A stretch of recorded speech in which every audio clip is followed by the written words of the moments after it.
here. Another good interview on this Tuesday afternoon. I'm joined now by undefeated lightweight prospect Nelson Perez. Nelson, how you doing? Doing good. How about you? Doing pretty well. You back in action this Saturday night in Massachusetts. Tell us about the fight. Well, this is gonna be my second 6 round fight. The main event. Very excited for that. Yeah. Uh, Tell us about your opponent. You were facing on the. I just had my notes in front of me. I just put them to the side for a second. So let me just grab this. You were fighting. Damn, I'm usually prepared like this. I just moved my notes to the side for a second. You were fighting Ryan Venable, 8 fight veteran. Tell us about him. I haven't really looked up on him. Uh, I'm just focused on training, getting ready all the time. Stay ready, you know. Tell us a little bit about yourself. You're 3-0 with 2 knockouts. How did the boxing career start? What age did you begin fighting? Uh, I s- I was probably 20, almost 26. I started in 2017. Um, I just started training out of nowhere because my cousin's a professional boxer. Um, I started boxing because I saw him lose his first professional fight, and that got me so angry that I just wanted to come in and like take over, you know. Now, is he still boxing? Last time he fought, I think it was last year. What's his name? Someone we would have heard of? Julio Perez. Okay. What's his record now? I think it's like 4 and 5. Okay. Um, so you started a little bit later than normal. Than a lot of fighters do. Uh, then you had a nice little amateur career. That you won some regional championships. You fought for the New England Golden Gloves. You won the Rocky Marciano tournament back in 2018. You won the Connecticut State championship, and then you turned pro. Tell us about your amateur career. Well, I started training really hard. In 2017, I started in January. Hello, we lost your volume here. Everything was going well. We lost your volume.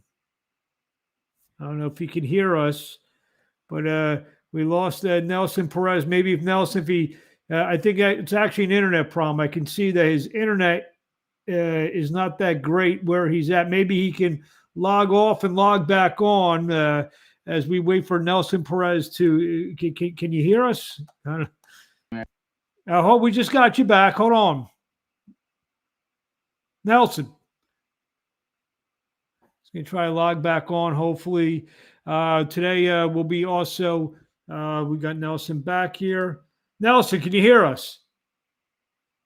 But now we can't hear you. You must have did something on your volume. I can't hear you. See, sometimes we run into these internet problems with some. There you are. Can you hear me now?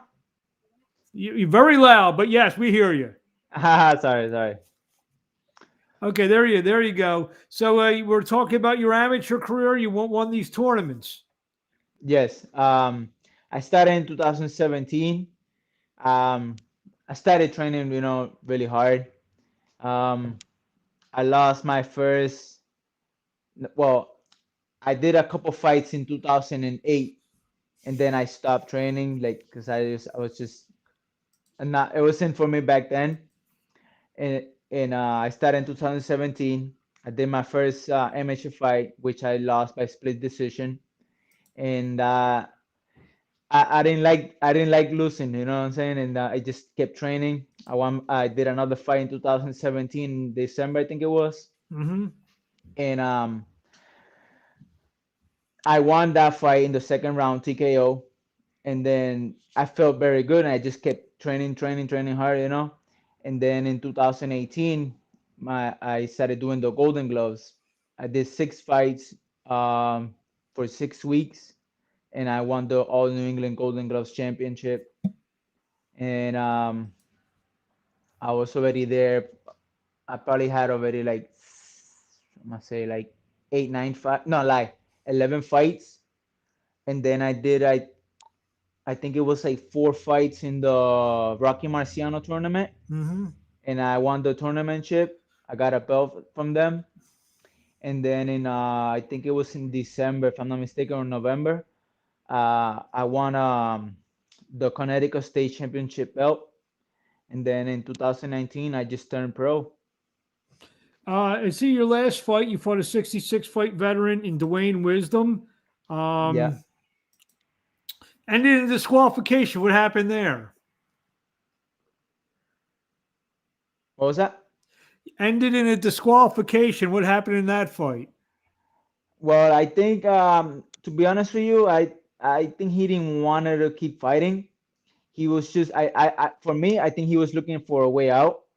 Um, he just kept swearing at the referee to let him do his job, but he just kept holding and headbutting me. Oh So like, wow. so like, I think he was looking for a way out. Did that upset you in the sense that you were 2-0 with two knockouts coming into the fight? I'm sure you wanted to be 3-0 with three knockouts, but Yes, I unfortunately, did. it goes down. You don't get a knockout. Is that a Yeah, little frustrating for you? it was a little frustrated, but then I started thinking like, maybe it was God's plan to go that way. He has a family to go home to. You never know if I like hurt him or not. So like, I started thinking about it. I'm like, hey, it's probably God's plan to go that way. But I Uh, also wanted to keep my KO streak. of course, of course. You got a new management group, DKO Boxing. Dave Dubinsky and Jim Kurtz. Dave is actually watching the interview as we speak here. He chimed in, said, "Yo, Chino, let's go." What's up, Dave? So talk about that. You're a guy who really didn't have boxing on his mind, and then you start to you start doing the amateur a little late, and now you have a pretty good management team behind you. I mean, how's that feel? It feels very good. I'm blessed. You're up in Massachusetts. You're going to be fighting at home in Framingham on Saturday night. You're from Marlborough. What's it like to continue fighting at home? You fought a couple of times in New Hampshire, once in Connecticut, now in Massachusetts. It feels good. Like I can't wait to like start putting my town on the map. There you have it. Anything you want to say to the fans in closing before we see you Saturday night in Framingham, Massachusetts against Ryan Venable? Like come on, support. Uh, you won't miss a great night. It's There you gonna have be a it. great night. And where do we find you on social media? You can find me on Instagram and Facebook, Nelson Perez Cruz. There you have it, Nelson. Well, we thank you for a few minutes of your time. We'll be talking to you along the way. See ya, guys. Thank you very much. Thank you.